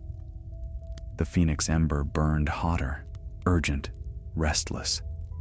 Alara placed a hand over her heart. Professor, the Phoenix is telling me something. McGonagall's eyes widened, though she remained poised. What do you feel? A pull, Alara whispered. To the edge of the grounds, to the place where the intruder stood. Mira grabbed her sleeve. Alara, you can't go after someone who steals Phoenix ash. You nearly died last night. But Alara shook her head gently. It isn't danger I feel. It's a calling. The Phoenix wants to be whole again. That ash is part of it. Fragmented, but connected. Bram looked at McGonagall. Are you going to forbid this? McGonagall's expression wavered, not in uncertainty, but in sorrow. If I forbid her, the Phoenix may weaken again. The bond chooses, not I. She turned to Alara. You must not go alone. Bram straightened. Then we go with her. Mira lifted her chin. Of course we do. Alara's chest warmed with gratitude. Thank you. McGonagall led them to the office door, but as Alara stepped through, the headmistress placed a hand on her shoulder. Alara, she said softly, Phoenix magic is unpredictable, even benevolent though it may be. Should its rising bring you pain, or should its bond strain your spirit, you must return at once. Do you understand? Alara met her eyes. I do. McGonagall hesitated a long moment, then said, May the Founders guide your steps, and may the Phoenix choose wisely. They descended the tower and crossed the quiet grounds. The early morning air felt charged, as though the world held its breath. Each step toward the boundary wood tightened the pull within Alara's chest. The ember flared brighter, resonating with a force she did not yet understand. When they reached the edge of the trees, a gust of wind blew through the branches, unnaturally warm. Mira shuddered. Something passed this way. Alara stepped forward. The Phoenix ember blazed, and the forest answered with a whisper of flame. The boundary wood loomed before them, an ancient tangle of gnarled branches and moss-veiled roots, older than Hogwarts itself. Dawn's first light filtered through the canopy, but the shadows beneath remained heavy, as though the forest guarded secrets unwilling to be touched by morning. Alara stepped across the threshold of twisted roots, the air shifting instantly around her. The forest smelled of damp earth and pine, yet threaded through it was another scent, faint but unmistakable. Warm ash, a trace of Phoenix fire. Bram and Mira followed cautiously. Bram kept his wand drawn. Mira held hers with both hands, knuckles pale. Alara, Mira whispered, are you certain it's safe to follow this feeling? No, Alara admitted, but the Phoenix is certain. It wants us here. The ember in her chest pulsed softly, its warmth guiding her steps. It pulled her left, deeper into the wood, past fallen logs mottled with lichen, past a clearing where morning dew caught light like scattered crystals. The deeper they walked, the warmer the air became. Not unpleasant, only strange for so early in the day. Birds fell silent as they passed, though no sense of threat lingered.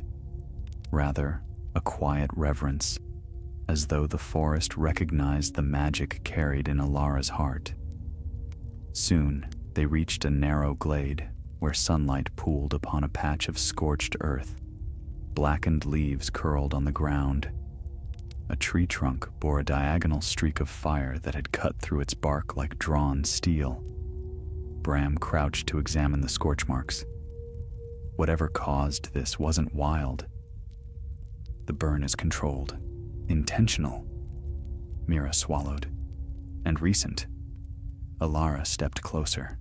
The ember inside her thrummed sharply, tugging toward a cluster of fallen branches at the glade's edge. "There," she murmured. She knelt, pushing aside the charred debris. Beneath the ash lay a small indentation in the soil, a footprint, light, precise, human. But the air around it shimmered faintly with residual heat. "This is where they stood," Alara said. "The intruder. The phoenix fire reacted to them." Bram frowned. But what were they doing here? As though answering his question, Alara felt the phoenix ember flare, warm, alert, almost urgent. The air thickened, shimmering with traces of gold. "Alara," Mira whispered nervously. "The forest, it's glowing." And indeed, motes of golden light rose from the scorched soil, drifting like sparks. They spiraled upward, swirling around Alara as if greeting her. Then they rushed toward the shadows between the trees. "Follow them," Bram said. They hurried after the drifting lights, weaving through the narrow paths. The forest grew warmer still, though the sunlight remained soft above. The trees eventually parted into another clearing, one broader, older, encircled by towering oaks whose branches arched overhead like a cathedral roof. At the center lay a ring of standing stones, each carved with runes eroded by centuries of wind. The symbols glowed faintly, awakened by the phoenix's magic. Mira's breath caught. "This place, it feels ancient. Older than the founders," Bram murmured. "Maybe older than the castle." Alara stepped forward, heart racing. The phoenix ember within her pulsed with fierce resonance, the strongest yet. She felt heat ripple along her arms, stirring beneath her skin. A whisper brushed her mind, too faint to understand, but full of longing.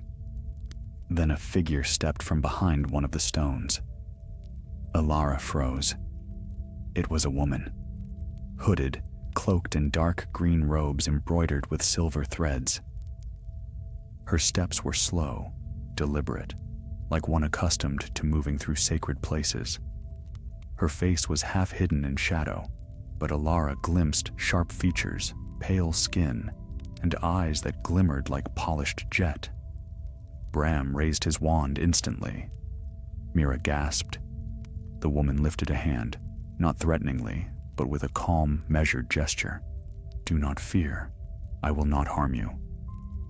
Her voice was smooth, steady, and hauntingly composed, yet something in it held a cold echo that set Alara's nerves on edge. Alara kept her wand low but ready. "Who are you?" The woman regarded her with a faint, enigmatic smile. "A seeker of lost things, and a friend to ancient fires." Her gaze drifted to Alara's chest. "To think the phoenix chose one so young. Fascinating." Mira stepped closer to Alara protectively. "How do you know about the phoenix?" The woman ignored her question. She stepped forward slowly, her cloak brushing over the scorched grass. "You felt the pull here, did you not? The ember calling you." Alara stiffened. "I did, because part of the phoenix's ash was taken from the courtyard. You were the one who took it, weren't you?" The woman did not deny it. Instead, she reached into her cloak and withdrew a small vial of swirling red-gold dust. It glowed faintly, as though embers within it still breathed. Mira's eyes widened. "That's phoenix ash." The woman nodded. "Indeed. A very old remnant of a very old magic, one that your castle wished to hide but could not forever bury." Alara felt heat rise within her. "Why did you take it? What do you want?" The woman looked at her, expression composed yet unreadable. "I seek to restore what was broken long before your time. The phoenix spirit within your chest is only a fragment, a newborn flame. It cannot remember its earliest cycles, its oldest bindings." She lifted the vial. "But this ash comes from a phoenix long past. a relic of its ancient essence. Bram narrowed his eyes. You speak as if phoenixes are tools to be used. For the first time, the woman's smile faded. Everything ancient is a tool to someone, she said softly. The question is who wields it and why. Alara took a step forward. What do you plan to do with that ash?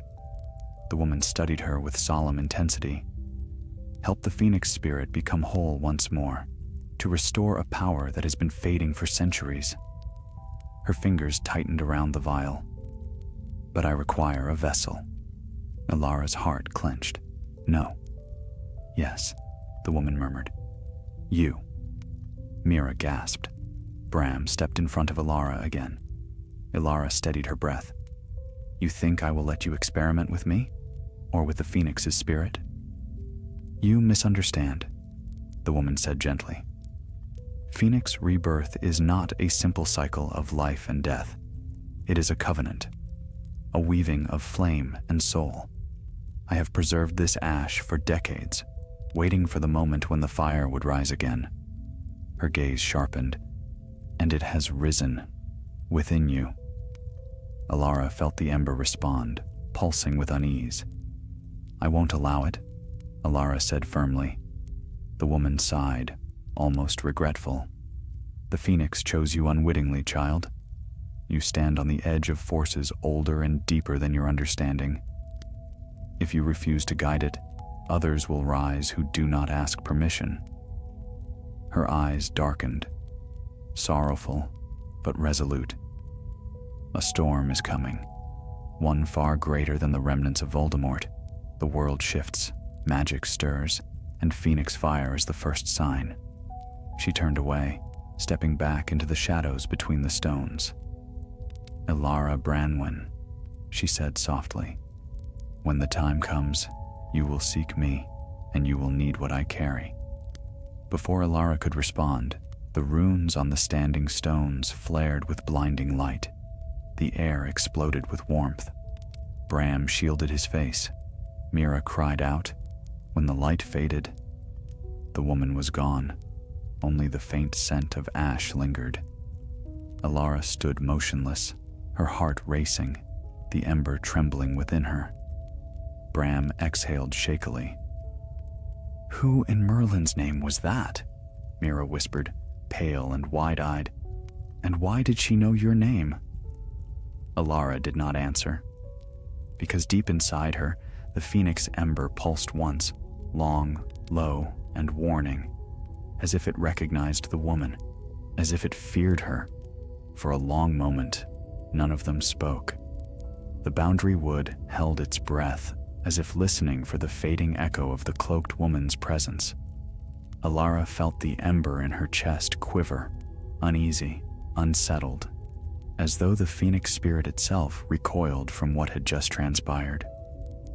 Bram broke the silence first, voice low and tight. Alara, it felt like she knew you, or knew what you carry. Mira wrapped her arms around herself, and she vanished through runes older than anything we've studied. Who could she possibly be? A dark witch? A relic hunter? She's something far more dangerous, Alara whispered, though she could not yet name it. The scorched clearing around them slowly cooled, but the faint shimmer of golden motes remained in the air. Silent witnesses left behind by the phoenix spirit's guiding call. The standing stones pulsed faintly with residual magic, as though remembering a visitor they had not welcomed in centuries. Bram stared at the place where the woman had stood. McGonagall needs to know about this. She does. Alara nodded, though her heart thudded with disquiet. But we need to understand what happened before we return. Mira knelt beside the scorched circle where the phoenix ash had been disturbed. The soil glimmered faintly beneath her fingers. She used the ash to activate this place, to awaken something. Mira's voice trembled, and the forest responded. Alara felt the ember pulse at that, an unspoken confirmation. She didn't lie, Alara murmured. The ash was from an older phoenix, older than Fawkes, older than the Founders. She touched the earth. The phoenix line is ancient, far older than Hogwarts, and she has preserved a fragment of that lineage. Bram frowned. But for what purpose? She said she wants the phoenix whole again, but that can't be her only aim. No, Alara said softly, it isn't. Because beneath the ember's trembling warmth, she sensed something else now, something subtle but unmistakable. The phoenix spirit was afraid, not for itself, but for her. The realization chilled her more than any cold wind could. Mira rose to her feet uneasily. We should go back. The forest feels wrong now, like it's watching us. They turned to leave, but a sudden rustling stirred the branches overhead. The three of them froze, wands raised. A soft wind swept the clearing, carrying with it a faint whisper, a sound like distant wings brushing through the canopy. Alara, Bram whispered. Is that? Alara closed her eyes. The ember answered the question, a warmth that rose gently, not in fear, but recognition. No danger, she murmured. Only presence. A shadow swept across the clearing, brief, feather light. Golden motes swirled as though caught in a breeze only Alara could feel. For the barest instant, a shape formed at the edge of her vision, the outline of wings, translucent as morning mist. A newborn phoenix spirit, barely formed, faint as a dream. Mira gasped softly. Bram stood rooted in awe. The winged silhouette hovered, flickering, fragile as a candle flame in a storm. It drifted close to Alara, circling her in a small arc. She felt warmth brush her cheek, not heat, but hope. The unresolved cry she'd sensed in the ward lattice chamber resounded again, soft, questioning, seeking. Alara lifted a hand gently toward the faint shape. I'm here, she whispered. You're not alone.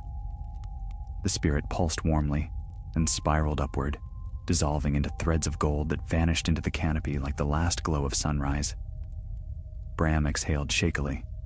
It's alive, truly alive. Mira clasped her hands, but so faint.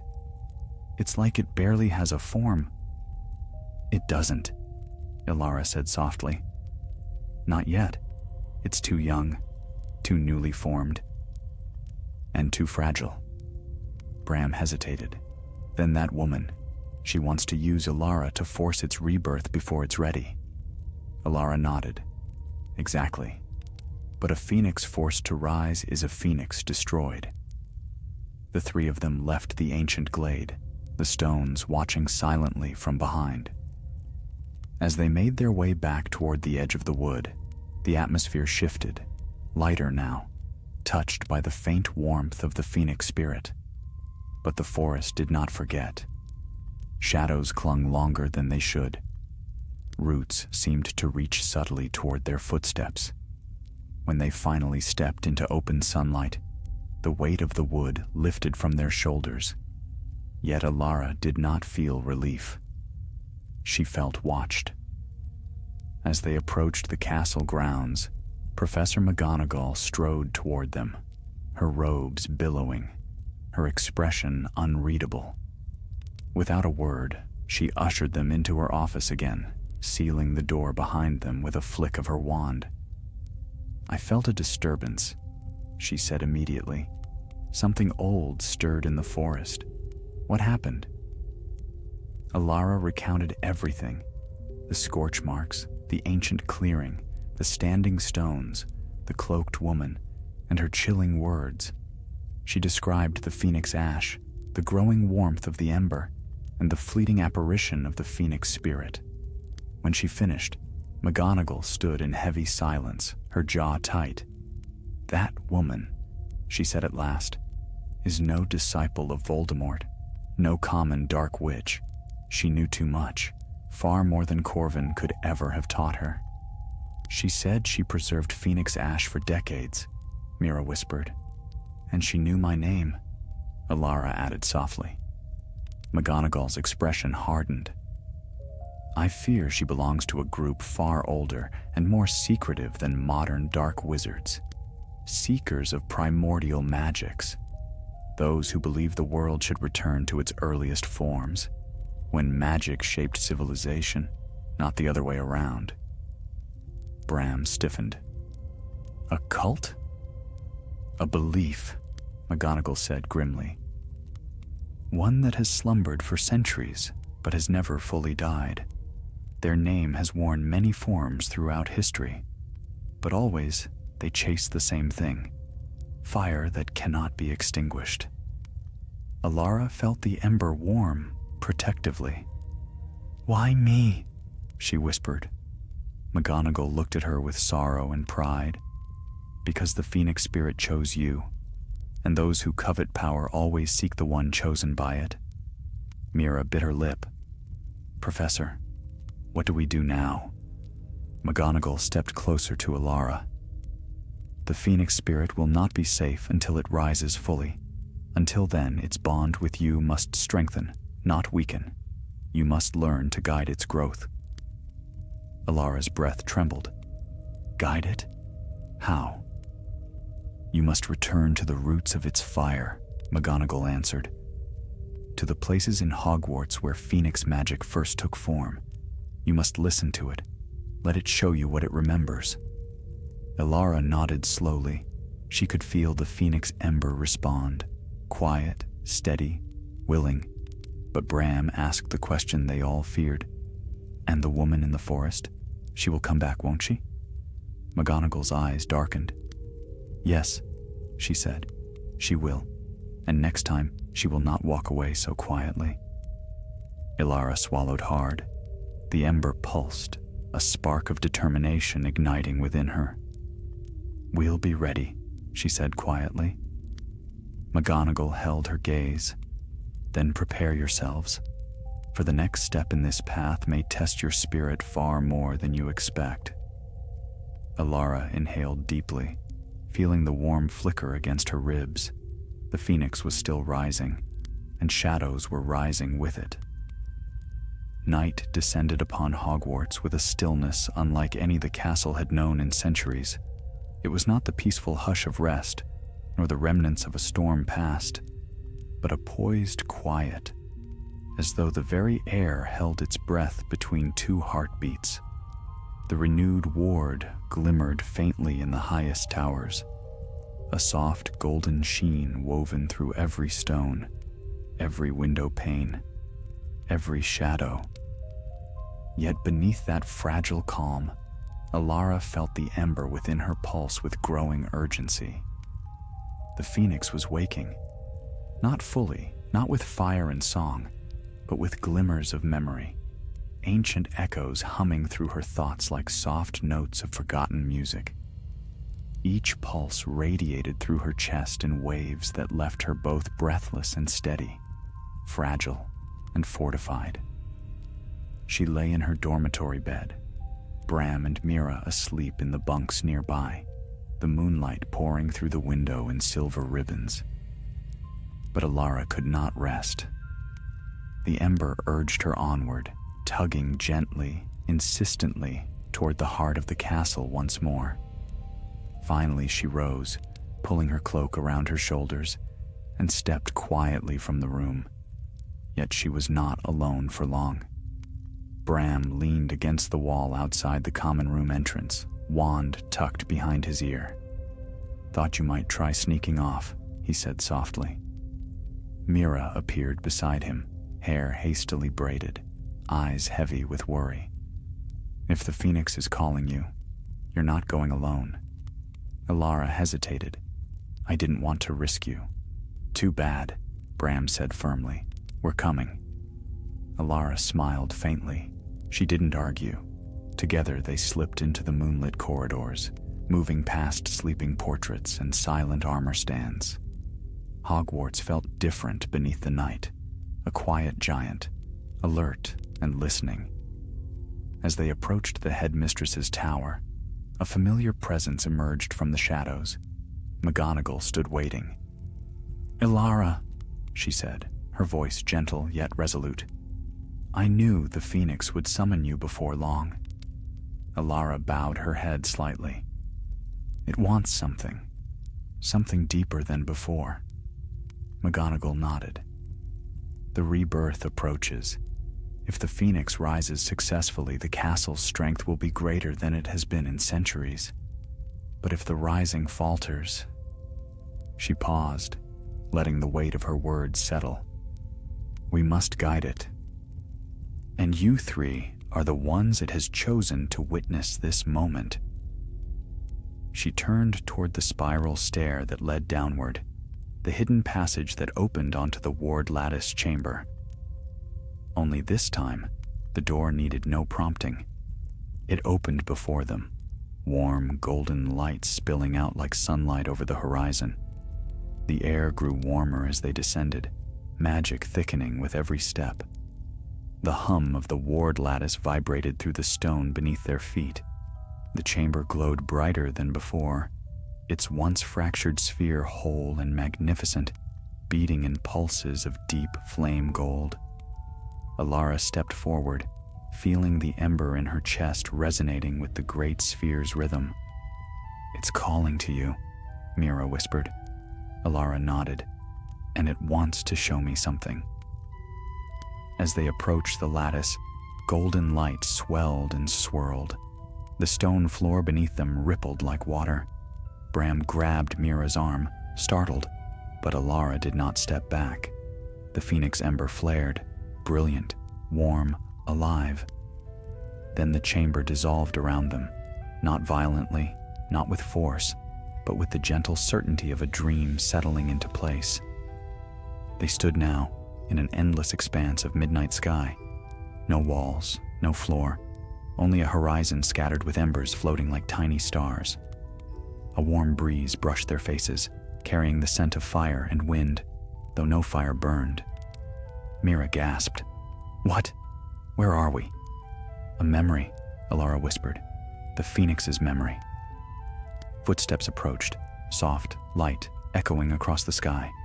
A figure formed at the edge of the shimmering expanse. Not human, not fully formed. A phoenix, translucent, shimmering gold, its wings stretching wide, each feather a flicker of starlight. It was larger than any living phoenix Ilara had seen depicted in books, its presence ancient and profound, and yet its edges were blurred, flickering like a flame struggling against wind. The unfinished spirit, the newborn fire. The phoenix bowed its head toward Ilara, warmth rolling from it in waves that stirred her cloak and quickened her heartbeat. Bram whispered, awestruck, "It's beautiful." But another voice stirred the air. "Ilara." The phoenix's voice, this time clear and steady, resonating directly through her mind. She took a trembling step forward. "I'm here." The phoenix's wings extended, scattering thousands of glowing embers. As they drifted, scenes flickered within them, visions of ancient Hogwarts, its founders gathered around a fledgling firebird, a phoenix rising in a courtyard long forgotten, broken wards repaired by burning light, and cycles of rebirth spanning centuries. "You carry my heart," the phoenix said, "but a heart alone does not make me whole. I must rise anew, guided, anchored, and free." Ilara swallowed. "What must I do?" The phoenix turned its great gaze toward her friends. "Not only you. They share your path." Bram blinked. "Us?" "Friendship is fire's truest fuel," the phoenix whispered. "Where one spark fades, another strengthens." Mira's eyes shone with tears. "We're with you, Ilara. Always." The ember in Ilara's chest surged, brighter than ever. Its warmth spread through her limbs, filling her with strength she had not known she possessed, and with sorrow for what she sensed must come next. The phoenix spread its wings. "My rising is not yet complete. One piece remains lost, taken by the one you met beneath the trees." Alara felt her breath hitch, the cloaked woman. The phoenix continued. She holds the ash of an ancient fire, a fragment of my lineage. Without it, my rebirth will falter, and darkness will seek to claim what remains. Bram clenched his fists. Then we must retrieve it. Mira nodded fiercely. We won't let her twist your rebirth. Alara stepped closer to the phoenix, her voice trembling. How do we find her? The forest hid her. The runes obeyed her. The phoenix lowered its massive head until its beak nearly touched Alara's forehead. Warmth flooded her senses. Visions sparked. Of the boundary wood under moonlight, of ancient runes glowing silver, of a hidden doorway carved into a stone archway deep beneath the roots. Seek the place where the first flame fell, the phoenix whispered. Where ash met earth and earth kept its secret. The embers surrounding them swirled faster, forming a rising storm of gold. The phoenix's voice grew distant as the vision faded. Return, my lost fire, and I shall rise again. The ember in Alara's chest flared hot, so bright she cried out. Then the chamber reformed around them. The ward lattice pulsed. The stone floor steadied. Alara staggered, catching herself on Bram's shoulder. Mira held her hand. Alara, are you all right? What did you see? Alara lifted her gaze, fire reflecting faintly in her eyes. We know where to go, she whispered. The phoenix showed me. It's hidden deep beneath the roots of the forest, a place tied to its oldest memories. Bram stepped back, determination settling in his jaw. Then that's where we'll go. Mira nodded, and we'll face whatever waits there. But McGonagall, who had watched their return with quiet fear, spoke gravely. You must understand, if this woman seeks to control ancient magic, she will not yield lightly, and Phoenix fire has tempted even the noblest hearts. Alara felt the ember pulse, steady and sure. We will return the lost fire, she said, and the phoenix will rise again. McGonagall laid a hand on her shoulder. Then may courage guide you, for the fate of the phoenix, and perhaps more than that, now lies in your hands. Alara nodded. The ember glowed. The dawn awaited, and beneath the forest roots, the forgotten flame stirred and waited.